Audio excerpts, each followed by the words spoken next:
আসসালামু আলাইকুম। যারা শুনছেন, আলোচনা করছি জুলাই চার্টার বা জুলাই সনদ নিয়ে। আমরা গত ১.৫ বছরের বেশি সময়ে দেখেছি যে এই জুলাই সনদ নিয়ে বিভিন্ন রাজনৈতিক দল এবং ঐকমত্য কমিশনের ভিতরে নানা রকম আলোচনা হয়েছে। যারা জুলাই সনদ বাস্তবায়ন করতে চায় তারা খুব আশাবাদী হয়েছিলেন যে একটি নতুন ধরনের কিছু হয়তো ঘটতে যাচ্ছে। যে সংস্কার অথবা যে ইতিবাচক রাজনীতির ধারা ফিরিয়ে আনার জন্য জুলাই সনদ কার্যকর করার পক্ষে মত দিয়েছিলেন যারা, তারা গত ১২ তারিখে অনুষ্ঠিত জাতীয় নির্বাচনের পরে কিছুটা হতাশ হয়ে পড়েছেন। পাশাপাশি যারা মনে করেছিলেন যে জুলাই সনদ বাস্তবায়ন করার প্রয়োজন নেই, তারা কিন্তু কিছুটা আনন্দচিত্তেই রয়েছে। তবে আমরা যেটা দেখতে পাচ্ছি বিশ্লেষণে যে এতদিন যেটা বলা হয়েছিল যে গণভোটে হ্যাঁ জয়যুক্ত হলে জুলাই সনদ বাস্তবায়ন হয়ে যাবে।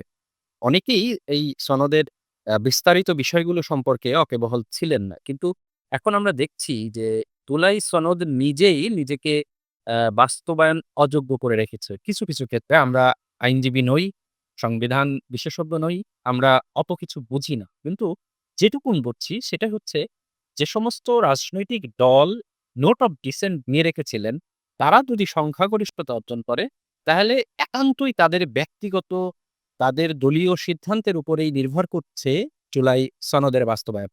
আজকে আমরা দেখব যে জুলাই সনদ অনুযায়ী বাংলাদেশে কি ২ পক্ষ বিশিষ্ট সংসদ গঠন বাধ্যতামূলক কিনা?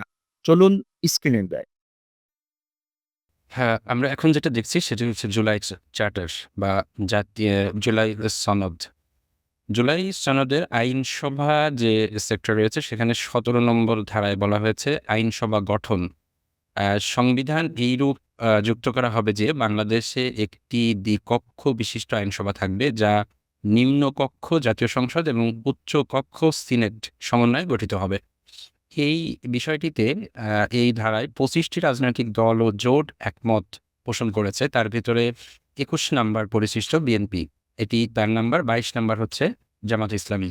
অর্থাৎ বিএনপি এই পয়েন্টে একমত পোষণ করেছে। তার মানে ২ টি কক্ষ বিশিষ্ট সংসদ এটি গঠন করা হতে পারে। আমরা যদি পরের ইসে যাই যে উচ্চকক্ষের গঠন প্রণালী, সেখানে বলা হয়েছে নিম্ন কক্ষের নির্বাচনে প্রাপ্ত ভোটের সংখ্যানুপাতিক প্রতিনিধিত্ব অর্থাৎ প্রপোর্শনাল রিপ্রেজেন্টেশন অর্থাৎ পিআর পদ্ধতিতে উচ্চকক্ষের ১০০ সদস্য নির্বাচিত হবেন। এই ক্ষেত্রে আমরা ২৪ টি রাজনৈতিক দল একমত পোষণ করেছে দেখতে পাই। এখানে ২১ নাম্বার অর্থাৎ বিএনপি নোট অফ ডিসেন্ট দিয়েছে। সেখানে গঠন প্রক্রিয়ায় উচ্চকক্ষের গঠন প্রক্রিয়া নিয়ে ভিন্ন মত আছে।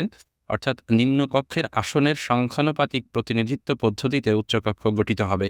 চলুন দেখি বিএনপি তার ইশতেহারে কি বলেছিল। বিএনপি তার ইশতেহারে এখানে যেটা দেখতে পাই আমরা ৮ নম্বর পয়েন্টে, যেটি হচ্ছে ৭ নম্বর পৃষ্ঠা।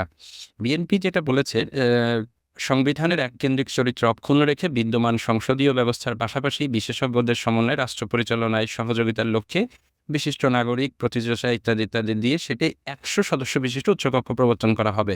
অর্থাৎ উচ্চকক্ষ হবে এটি যেমন জুলাই চার্টারে আছে তেমনি বিএনপির ইশতেহারেও আছে। কিন্তু উচ্চকক্ষের এই সদস্য নির্বাচন নিয়ে বিএনপির যে ইশতেহারে বলা রয়েছে রাজনৈতিক দলসমূহ নিম্নকক্ষের অর্জিত আসন সংখ্যার আনুপাতিক হারে উচ্চকক্ষে প্রতিনিধিত্ব করবে। অর্থাৎ এখন যে মূল আলোচনাটা যে উচ্চকক্ষ সংগঠিত গঠিত হলে সেখানে সদস্য যারা থাকবে যেটা জুলাই চার্টারে ছিল যে পিআর পদ্ধতিতে অর্থাৎ ভোটের রেশিও অনুযায়ী রাজনৈতিক দলগুলো তাদের প্রতিনিধিত্ব পাবে। কিন্তু বিএনপি সেখানে নোট অফ ডিসেন্ট দিয়ে তাদের ইশতেহারে বলেছে এখানে নিম্নকক্ষে যে সংসদীয় আসন যারা যেমন পেয়েছে অর্থাৎ এমপি যাদের যে পরিমাণ সেই সংখ্যার শতাংশ অনুযায়ী উচ্চকক্ষে সদস্য নির্বাচিত হবে, মনোনীত হবে। ফলে এখন জুলাই চার্টারের ঐকমত্য কমিশনের নোট অনুযায়ী বিএনপি এখন চাইলে উচ্চকক্ষে পিআর পদ্ধতি বাস্তবায়ন করতে পারে অথবা তাদের প্রস্তাবিত যে পদ্ধতি ছিল নিম্নকক্ষের এমপিদের শতাংশ আকারে উচ্চকক্ষে এমপি মনোনীত হবে, সংসদ ও পার্লামেন্ট মনোনীত হবে, সেটিও করতে পারে।